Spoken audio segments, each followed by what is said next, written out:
Clay, you've sat in on your last city council meeting, and had to be quite the experience. Well, that's right. I've been there a long time, and kind of like relatives. I don't know whether anybody was glad to see me come, but maybe some of them were glad to see me go. I don't know. It's been quite an interesting 15 years, has it not? It has. It's been I think it's been a good and exciting time overall in the city of Sulphur Springs, and certainly in this area, and even in Texas. I was on the P&Z before that for a period of time, and it's been very interesting, and I hope I've been able to positively contribute to the welfare of the city. And anyway, it's time for me to do something else. Why did you choose not to run? Well, it's my wife and I have considered moving outside the city limits for a while, maybe, and that might be a possibility. And I thought that it'd be good if the voters could find somebody else for that seat if that did take place. Yeah, we reach a certain age where we just want to kind of withdraw from a lot of stuff, don't we? Well, that's right. That's right. Let's talk about some of the things that have been accomplished. That 15 years has been filled with a lot of activity for you and a lot of accomplishment for the city. It has. Okay, I was appointed to fill the unexpired term of Mike Shing in 2003, and shortly after that, the city won the airport won the TxDOT Aviation Award for the best airport in Texas, best small airport, and that was the combination of work from a lot of citizens and staff, and Mark and Peter, the finance director, and Peter's the kind of guy that could spend 35 cents and get 50 cents change. Peter did a very good job of being a steward of the public money, and Let's talk about that airport for just a second, because a lot of people look at a municipal airport and they just think about a bunch of citizens who like to fly their little planes. But this municipal airport has meant a lot more, has it not? It has, and the improvements that have occurred there have been done largely with grants, with sometimes 10%, most of the time 10% local funds, with TxDOT aviation grants and ramp money and federal programs. We've got a 5,000-foot concrete runway, which exceeds nearly all small towns our size. We've got a really beautiful terminal. Right now, I think there are, let's see, 4 jet aircraft based there, and I think maybe 5, which nobody in their wildest dreams would have guessed that 10, 15 years ago. And not only that, but we have a lot of businesses that look at Sulphur Springs that fly in there. That makes a good first impression, doesn't it? People that make decisions on where to put big businesses and to bring good jobs don't ride in on the Greyhound. They come in here in usually a private aircraft, and in the case of Cozy Shack, which had the place before BEF. Mm-hmm. Well, actually, BEF. Cozy Shack was there. The Bob Evans people bought Owens Sausage in Dallas, or Richardson, and they were going back to Ohio, and they were looking for a place to do what they're doing here. And somebody said, well, a real estate guy said we could go to Sulphur Springs, and their question was, what kind of airport do they have? And they stopped here, and the rest is history. They moved BEF here. They've expanded. They've had some changes, but they've expanded. They employ a lot of people, and they would not be in Sulphur Springs had we not had a good airport. And I give credit for that one straight to the airport. But like I say, people that do that big business, they don't show up in Greyhound. They come in an airplane. Right. And let's talk a little bit about the industrial growth that we've had here in Sulphur Springs. That's been a very strong growth, especially in the last several years.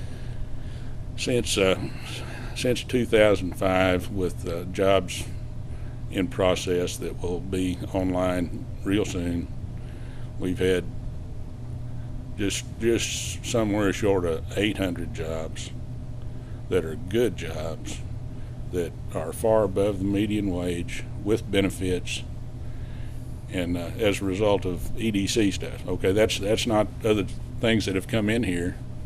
That's a result of EDC or associated with EDC things.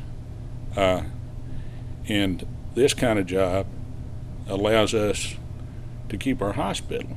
I mean, okay, it's not a direct correlation, but when you've got the good kind of jobs with these benefits, it provides the kind of health care that allows a small town to keep a hospital, you know, and things like that, and not so dependent on social services that are a burden on the taxpayer and on the tax base and on the county, the city, and the other entities.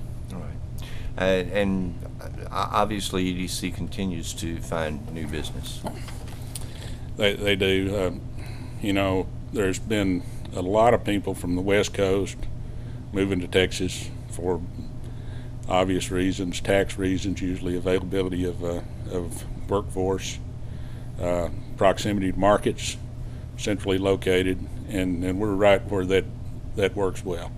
And Roger, the EDC director, he works hard. He and his staff work hard in chasing those people and going to the kind of places where they're looking. And right now, we had a groundbreaking canceled for weather, I think, that would have occurred yesterday. Right. Dobbins Rod, and currently they're working on a 150,000 square foot building for load trail trailers out here, and that will employ 150 people initially. Right. that are good paying jobs with benefits. Armor Rock, across the road from where the Dobbins place, is. Those people came from Utah. Now, Load Trail came from Tigertown, you know, northwest of Paris, and they looked at our neighbors hard before they decided to come here, but because of the climate and business climate, and the fact that we've been able to get along here, and there's not all the fussing and fighting and negativity that they see elsewhere, they came here, and you know, just the atmosphere. And I in fact, I was able to play golf with some of those guys at the Chamber of Commerce golf tournament, and they're family-owned business, the Thiessen family, and anyway, they love our town, and they're happy to be here, and we're sure happy they are here. You know, we talk about an industry, we talk about the airport, we talk about the town as a whole, but you create a climate for people to live in, do you not? You know, that is it's kind of like, you know, we're all salesmen. No matter what we do, we're salesmen. And you've got to have the tools to sell with.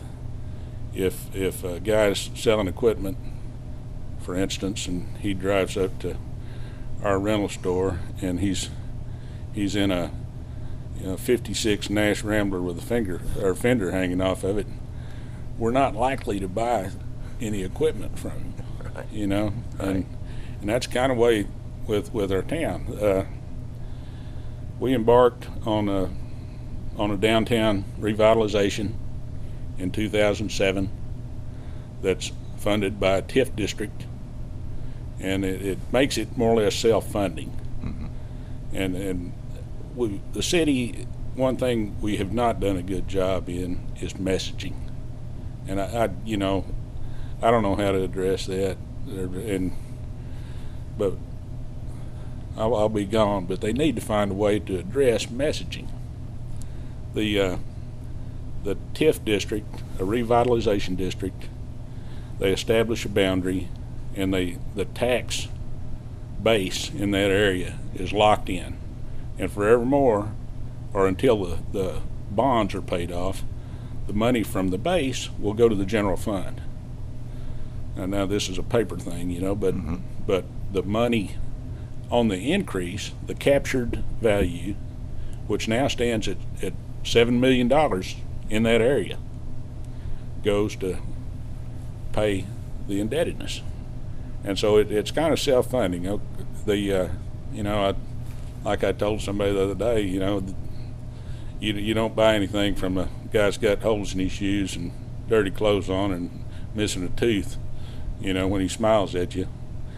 Well, that's kind of the way our square was not too many years ago. A local real estate man told me he brings people from all over the country to buy properties away from Sulphur Springs in the rural area. And he said he'll have somebody from the East Coast or the West Coast or the Northeast, and those people bring money. I mean, they're people with money. And he said he'll show them a property, and before they leave the area, he'll say, stop and go downtown, drive a couple of miles to the downtown and sit at one of those places and have a snack or have a drink, and before you leave, just to get a flavor of our town. And he said that'll set the hook. They get down there and they like that, and they want to stay in Sulphur Springs, or they want to have a presence in Sulphur Springs. Right. You've mentioned taxes a few times here in statements that you've made, and let's talk about the taxes in Sulphur Springs. Comparing taxes in Sulphur Springs to other communities around us, where do we stand? I don't know what the current rate is, and I've checked that a few times. I don't have the figures with me, but our city tax rate is low, relatively low. I know it would be closer to a half than a third of Commerce's city rate. Titus County's city rate has historically been low, but that's going to change because they've lost a tremendous amount of tax base with the closure of the plant and some things like that. But the city's tax rate is low. Has not increased in 13 years or 14 years. During that time, now we've got some of the candidates for the seats are talking about going to the effective tax rate instead of the increase. Okay, the increase in valuation. Over the period of the time I've been there, since the last tax increase, in fact, that would have cost the city just south of $1.2 million, which is a Bill Bradford redo with all the sewer and water infrastructure, or it's nearly Locust Street and Moore Street that have been redone. It's just less than that. And the city employees, everybody wants a COLA every year, a cost of living increase. And that's good, man. If we can do that, we need to do that. But the city's got to have a cost of living increase too, and that's the way we've been able to do that, is through increased valuations. In that period, the consumer price index has gone up 35%. Okay, so that consumer pricing is 35% more than it was in 2003. The tax revenue has not risen that much. It's less than the CPI over that period. So basically what we can say is that the council has been able to work along with the staff to keep the tax rate as low as possible and still do some of the work that needs to be done. Yeah, absolutely. And and that's been done through our sales tax has continued to rise, which we like that. We want people coming to town and buying things. Right. And we want to encourage that any way we can. And then water and sewer and other enterprise revenue sources. You're going out of office. anything that you want to tell the citizens of Sulphur Springs? Well, I would like to say that we've had tremendous success, and I'm happy to been around the edges of it, been part of it, and I'm happy that maybe every now and then I could serve to keep the ox out of the ditch a little bit. I think our success here is attributable in large part, almost entirely. It's kind of like I was talking about earlier, like a spaghetti western. You have the good, the bad, and the ugly, and we don't have much ugly here. We don't have much bad here. We've had good here over the period, and it's attributable to continuity, and that some of these other towns around us, and a lot of people here don't realize that because they don't have associations in other towns, but everybody's in a fuss all the time, and typically they don't know the facts, and that's been exacerbated by the social media and electronic media and people being able to post and tweet and do all that stuff. I like to get on Facebook. I like to see what my friends are doing and what their kids are doing, and comment on something good.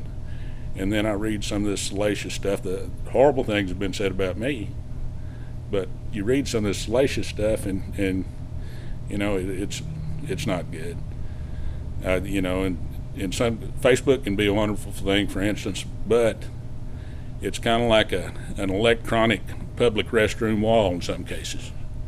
People write anything up there, and in the words of Mark Twain, or the Texas version of it, lies halfway across Texas before the truth gets its boots on.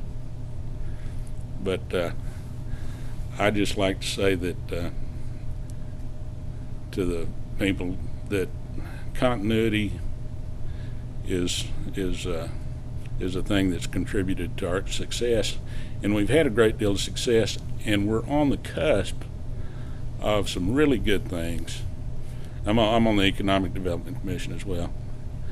We're on the cusp of some really good things associated with other people coming in, and the mine property that Luminant has signed a letter of intent to give to the city, and there's a lot of great infrastructure that's already in place with the mine that will attract really good jobs and big tax base and things that will cure some of our problems here, some of our street problems, and some other things. Give us money to do that with, and I think the staff and the city's done a remarkable job with the money they've had.